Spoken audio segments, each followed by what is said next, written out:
Good morning বন্ধুরা, আমি পারমিতা আবার একটা নতুন ব্লগ নিয়ে হাজির হয়ে গেছি। প্রথমে কাঞ্চনজঙ্ঘা দিয়েই শুরু করলাম আজকের ব্লগটা। কি অসাধারণ সুন্দর লাগছে না? চোখে দেখে যেন চোখটা সার্থক হয়ে গেল। বরফে ঢাকা কাঞ্চনজঙ্ঘা, এতটা অংশ জুড়ে যে দেখতে পাবো সেটা ভাবতেই পারিনি। রেডি হয়ে গেছি অদিত্য আমি দুজনাই। এই যে অদিত্য সোনা, হাই বলো বাবু। হাই। রেডি হয়ে গেছে, ওইদিকে দিদি ভাইরাও রেডি হয়ে গেছে। সকাল থেকে আজকে প্রচণ্ড রোদ উঠেছে, বুঝতেই পারছো। এই এক্ষুনি বেরোবো, ওই 9টা 10-15 মতো বাজে। কতগুলো রেডি হয়ে গেছে। আজকে আমরা তোমার এখান থেকে পেলিং থেকে আপার পেলিং থেকে নামবো, দিয়ে রা বাংলাতে যাবো। এবার ওইটা যেতে যেতে যে কটা মানে ভিউ সিন থাকবে সেগুলো দেখবার। ওই একটা বার্ড পার্ক আছে, ওইটাতে ঘুরবো। খাওয়া দাওয়া কমপ্লিট হয়ে গেছে, সবাই এখন গাড়িতে ওঠার জন্য ব্যস্ত।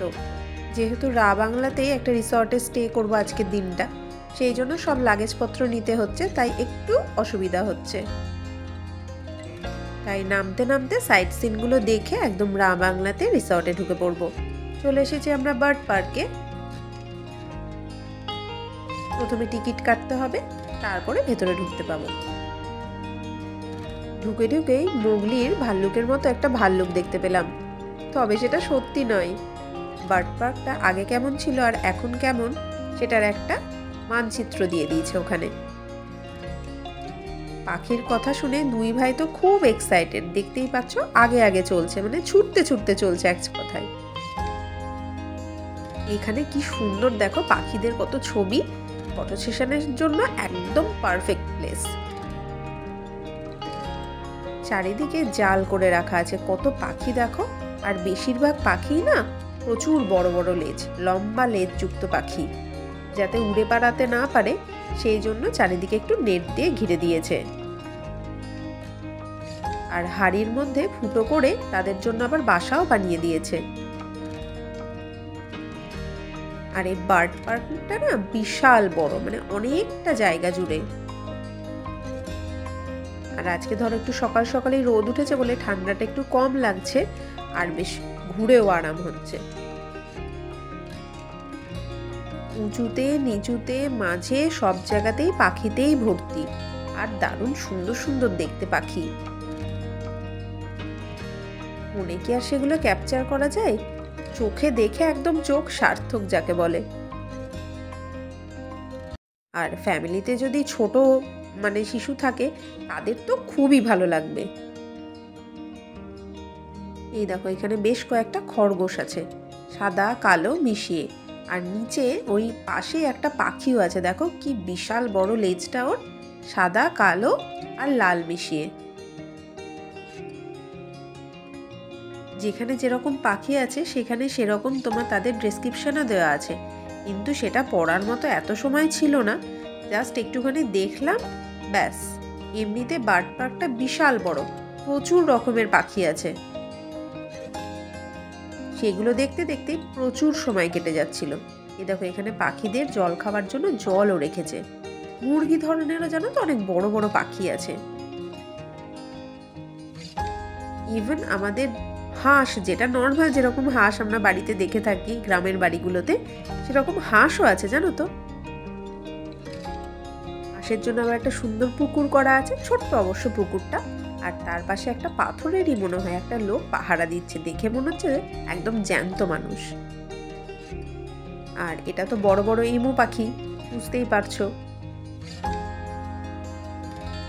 আর চারিদিকটা না গাছপালায় ভর্তি, যেখানে রোদটা পড়ছে না সেখানে বেশ ঠান্ডা লাগছে। এই দিকটা আবার দেখা হয়ে গেল, এবার যাব অন্যদিকে দেখতে। আর এই বার্ড পার্কে নিজেদের ফটো সেশনের জন্য কিন্তু অনেকগুলো জায়গা আছে। পাখির মতো ডানা মেলে ছবি তোলাও যাবে, এরকম জায়গাও আছে। আমরাও অবশ্য ছবি তুলেছি সেখানে। তারপরে তোমার ড্রাগন আছে অনেক কটা, সেখানেও ছবি তোলা যাবে। বুদ্ধদেবের মূর্তি আছে, তার পাশে একটা মন্দির ধরনেরও আছে, মানে বার্ড পার্কের ভেতরেই অনেক কিছু আছে। শুধু যে পাখি আছে তা কিন্তু নয়, সাইডের এই সমস্ত জায়গাগুলো না ঘিরে দিয়েছে নেট দিয়ে। মনে হয় লেপার্ড ক্যাটগুলো আগে হয়তো এটা দিয়ে নেমে পাখি বা খরগোশ এদেরকে হয়তো খেয়ে ফেলতো, সেই জন্য এইভাবে নেট দিয়ে চারিদিকটা একদম বন্ধ করে দিয়েছে, যাতে বাইরে থেকে কোনো পশু ঢুকতে না পারে। এই তোমার বার্ড পার্কটা দেখতেই মোটামুটি 1.5 ঘন্টা মতো সময় লেগে গেছিল, তাও তাড়াহুড়ো করেই দেখেছি, মানে সবটা দেখতে মোটামুটি বেশ অনেকটা সময় লাগছিল। আর এইসব জায়গায় তো ধরো বারবার করে যাওয়া যাবে না, তাই স্মৃতিচিহ্ন হিসেবে তো ফটো একটু তুলতেই হবে, আর তার সঙ্গে আমার ভিডিও হচ্ছে, সেই জন্য একটু বেশি সময় লেগেছিল। ড্রাগনের কথা বলতে বলতে ড্রাগনও হাজির হয়ে গেছে। এই দেখো এখানে বুদ্ধদেবের মূর্তি, আর তার সঙ্গে সঙ্গে বাজে কথা বলবো না, বাজে কথা শুনবো না, আর বাজে জিনিস দেখবো না, সেই সমস্ত মূর্তিগুলো। এই বার্ড পার্কটা দেখাশোনা কিন্তু সিকিমের সরকার থেকেই করা হয়, মানে এটা একটা সরকারি জায়গায় বলতে পারো। এই দেখো বুদ্ধদেবের এখানে একটা স্ট্যাচু আছে, আর চারিদিকে ফুলে ভর্তি, আর বিভিন্ন পাখির ছোট ছোট মানে স্ট্যাচু আছে। এত সুন্দর না জায়গাটা, তুমি না দেখলে বুঝতে পারবে না, দেখেই বুঝতে পারছো রং বেরঙের বিভিন্ন ফুল পাখি, আর মাঝখানে বুদ্ধদেবের মূর্তি, ওপরের দিকে পাখির অনেক বাসা, সেগুলোর আবার আলাদা আলাদা কালার। বার্ড পার্ক থেকে বেরিয়ে এবার আমরা চলে এসেছি 4 ধাম দর্শনে। আমি আর অতনু যেহেতু সেরকম কিছু খাইনি, সেই জন্য পুজো দেবো বলে পুজোর একটা ছুরিও নিয়ে নিয়েছি, আর সেখান থেকে এখানটায় যেহেতু ধরো অমরনাথের শিবের মন্দিরটাই বেশি বিখ্যাত, সেই জন্য একটা ডুগডুগিও নিয়ে নিয়েছি। কত দূর থেকে দেখো শিবশম্ভুর মূর্তিটাকে দেখা যাচ্ছে। আর প্রথমেই ধরো একদম ঢুকেই জুতো খুলতে হবে, তাই জুতো খুলে মোজা পরে আমরা এগিয়ে চলেছি। আর তার সঙ্গে প্রাকৃতিক পরিবেশটা তো দারুণই। অনেক বৃদ্ধ বৃদ্ধা আছে যারা ধরো সবসময় সমস্ত যে ধামগুলো আছে, পুরীর ধাম বলো বা অমরধাম বলো, সেগুলোতে তো যেতে পারে না, যেহেতু বিশেষ করে অমরধামটা অনেকটা উঁচুতে, খুব কষ্টসাধ্য ব্যাপার, তো সেই জন্য এখানে ওরকম অনেক কটা ধাম মিলিয়ে কিন্তু 4 ধাম করা হয়েছে, যাতে সবাই সেই পুণ্যটা লাভ করতে পারে। আর এত বড় এলাকা জুড়ে যে তোমাদেরকে কি বলবো, পুরীর জগন্নাথ ধাম আছে, অমরনাথের ধাম আছে, রামেশ্বরম ধাম আছে, আর প্রত্যেকটা ধামেই কিন্তু সব সময়ের জন্য একটা পুরোহিত আছে, তিনি সব সময় মন্ত্র উচ্চারণ করছেন, পুজো করছেন এবং তার সঙ্গে সঙ্গে প্রসাদও দিচ্ছেন, মেনলি নকুল দানা প্রসাদ আর চরণামৃত। এবার চলেছি আমরা অমরনাথ ধামের দিকে। স্বয়ং নন্দী কিন্তু সেখানে বসে আছে পাহারায়। এত সুন্দর সৌন্দর্য যে মানে এক্সপ্রেস করতে পারছি না, এতটাই সুন্দর। ভেতরে দেখো এখানে নটরাজের মূর্তি আছে, আর এই চারিদিকে দেখো প্রচুর মূর্তি আছে, সেখানটায় তোমার লেখাও আছে যে সতী কিভাবে ধ্যান করে মহাদেবকে সন্তুষ্ট করেছিলেন, তারপরে কিভাবে সতীর সঙ্গে মহাদেবের বিবাহ হয়েছিল, তারপরে তারা কোথায় ছিলেন, পরপর পরপর সব দেওয়া আছে, একদম সতীর দহন অবধি, কিভাবে সতীর দহন হলো পুরো স্টোরিটা একে একে বলে পুরো লেখা আছে। আমি আর দিদিভাই তো ওইটাই পড়লাম পুরোটা, মানে পুরো অংশটাতেই ওইভাবে ছবি এঁকে লিখে বলা আছে, আর এত ভালো লাগছিল আর এত ইন্টারেস্টিং লাগছিল যে মাঝখানে ছাড়তেই পারলাম না, পুরোটা পড়লাম। তাতে একটু সময় লাগলো ঠিকই, কিন্তু জিনিসটা তো জানতে পারলাম বলো, আর এত সুন্দর করে ছবি এঁকে এঁকে দেখানো আছে, বোঝানো আছে যে কি বলবো তোমাদেরকে। আর এই দুটো দুষ্টুতে তো একবার এদিক যাচ্ছে একবার ওদিক যাচ্ছে, মানে ওদেরকে অতনু ধরে রাখছিল, আর আমি আর দিদিভাই পড়ে পড়ে বেড়াচ্ছিলাম, টলটুলিও আমাদের সাথে ছিল, আর দাদা ভাইও ওই দুটোকে দেখে বেড়াচ্ছিল। কি করবো বলো, ওদেরকে দেখলে আর আমরা পড়তে পারছিলাম না, তাই ওদেরকে দায়িত্ব দিয়েছিলাম তোমরা এই দুটোকে দেখো। আর কারুকার্যগুলো দেখো এত সুন্দর আর এত নিখুঁত যে কি বলবো। সতীর সঙ্গে মহাদেবের বিবাহ, শেষে সতীর দহন, তারপরে মহাদেবের তাণ্ডব, সমস্ত কিছুই কিন্তু এখানে লেখা আছে কিভাবে কিভাবে পরপর হয়েছিল ব্যাপারগুলো। আর তাই নটরাজ মহাদেবের মূর্তি। এই রা বাংলাতে এলাম, রা বাংলাতে ঢুকে গেছি বেশ কিছুক্ষণ আগে। ওদিকে নামছি, চারধামটা দেখতে গিয়ে অনেকটা সময় লেগে গেল। সেই সকাল 10টায় বেরিয়েছি, এখন 4:30 বাজে, এখন লাঞ্চ হয়নি। সবারই প্রচন্ড খিদে পেয়েছে। এখনই আমরা খেতে বসবো, মানে খাবারটা গরম করছে, দিলেই খেতে বসে বলবো আর কি। এই মনেস্ট্রিটা আজকে দেখা হলো না, রাত্রে কি সুন্দর লাগছে দেখো,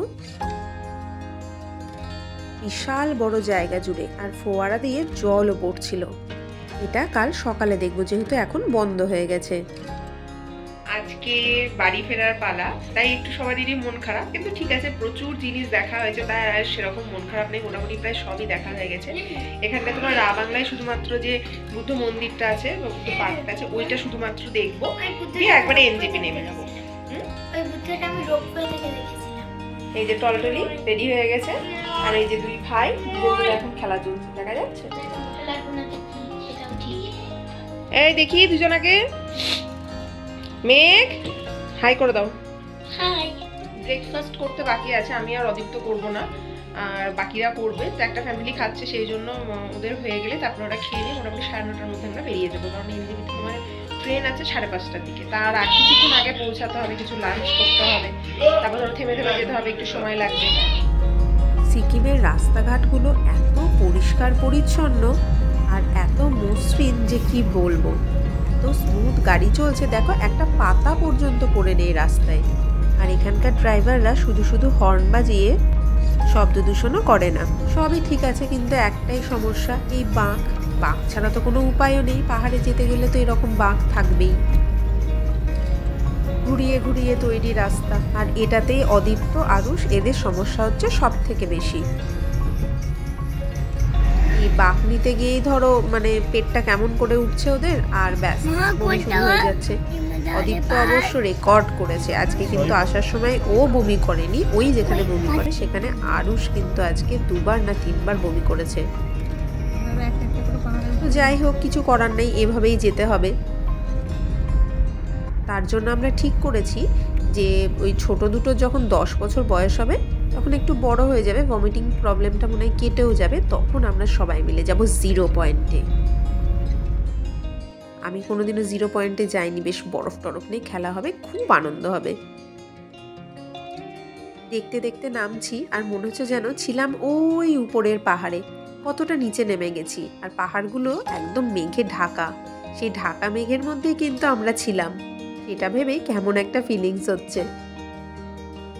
বৌদ্ধ মনেস্ট্রিটাতে চলে এসেছি, বাইরেই দেখো কি সুন্দর ছবি টবি দেওয়া আছে, আর কারুকার্যও করা আছে, দারুণ লাগছে দেখতে, মানে বাইরে থেকেও বিউটিফুল, তাহলে ভেতরটা কত বিউটিফুল হবে বুঝতেই পারছো। এখানেও সে একই, টিকিট কেটে ভেতরে ঢুকতে হয়। এখানে যেগুলো দেখছো সেগুলো সবই কিন্তু ফর সেল। আর বলো না, এখান থেকে না কিছু কেনাই হয়নি, জানো না, তাই বাড়িতে নিয়ে যাওয়ার জন্য, তারপরে সবাইকে দেওয়ার জন্য। তো সেই জন্য আজকে একটু তাড়াতাড়ি বেরিয়েছি। এখানে দেখছিলাম বেশ অনেক কটা শপ আছে, সেখান থেকেই না কিছু জিনিস কিনবো। আর এই যে দুটো ছোটতে তো বড় জায়গা পেয়েছে, তাই ওদের খুব মজা। এ দেখো ঘুরে ঘুরে বেড়াচ্ছে, দেখো সত্যি বিশাল বড় জায়গা।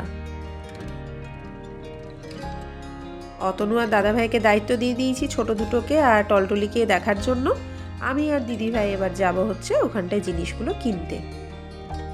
আমরা কিন্তু এখনো নামিনি, জাস্ট ঢুকলাম। কত সিঁড়ি নামতে হবে, আবার কত সিঁড়ি উঠতে হবে, তবেই মন্দিরে পৌঁছাতে পারবো। এটা তো তোমরা দেখতেই পেলে, আমাদেরই দেখে বিশাল ভয় লাগছিল, কি করে যাব, আদৌ উঠতে পারবো নাকি। সেই পেলিংয়ে যে মনেস্ট্রিটাতে উঠেছিলাম, ওখানেও সেই বিশাল সিঁড়ি, যাই হোক উঠেছিলাম, আজকেও সেই একই ব্যাপার। এই দেখো এইখানে স্লিপিং বুদ্ধার একটা মূর্তি আছে। অদীপ্ত দেখে কিন্তু বলেছে সে ঘুমোচ্ছে না, সে কিন্তু চোখ খুলে আছে, জেগে আছে, এমনি শুয়ে আছে। চলো এবার নামা ওঠা শুরু হলো। পাহাড়ের লোকেরা সাধারণত যে কেন মোটা হয় না, সেটা আবার খুব ভালো করে টের পাচ্ছি আমরা। উঠতে গিয়ে সব এনার্জি শেষ, খিদে পেয়ে গেছিলো প্রচণ্ড, যেহেতু আমি আর অদীপ্ত তো খাইনি কিছু সকালবেলায়, সেজন্য আমাদের দুজনে খিদে পেয়েছিল সব থেকে বেশি। আর বাকিরা খেয়ে বেরিয়েছিল, তাও ওদের এই মনেস্ট্রিটা ঘুরতে গিয়ে খিদে পেয়ে গেছে। মানে কি পরিশ্রম করতে হয়েছে বুঝতেই পারছো। ফাইনালি উঠেছি, আর উঠেই এত সুন্দর মনেস্ট্রিটা দেখে সমস্ত পরিশ্রম কিন্তু ভুলেও গেছি। কারুকার্যগুলো দেখে না আমি সত্যিই মুগ্ধ। কোথাও কোনো খুঁত নেই, কোথাও কোনো খারাপ হয়ে গেছে এরকম কোনো পালিশের কোনো ব্যাপার নেই, মনে হচ্ছে সবই নতুন। মেনটেনেন্সও এতটাই সুন্দর। বাইরে বেশ কিছু ফটো তুললাম আমরা, ভেতরে যেহেতু ফটো সেশন প্লাস ভিডিও করা বারণ, সেই জন্য ভেতরেরটা তোমাদেরকে আর দেখাতে পারলাম না।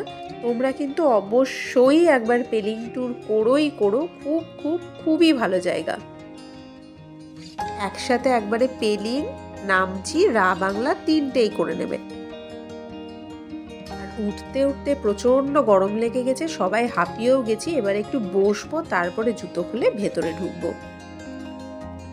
মন্দিরটা চারিদিকে এইভাবে একটা রাস্তা করা আছে, বেশ চওড়া কিন্তু। আর এখান থেকেও পাহাড়ের সিনটা কি সুন্দর আসছে দেখো। এখানেও কিন্তু ফটোগ্রাফি দারুণ হবে। এত সুন্দর জায়গা, আর কিভাবে যে 3-4 দিন কেটে গেল বুঝতেই পারলাম না। আর সত্যি কথা বলতে গেলে বাড়ি যেতেও ইচ্ছা করছে না, মনে হচ্ছে এখানেই থেকে যাই। যাই হোক, আজ তাহলে ব্লগটা এখানেই শেষ করলাম, আর আমাদের বাড়িও ফিরতে হবে। ওকে, বাই।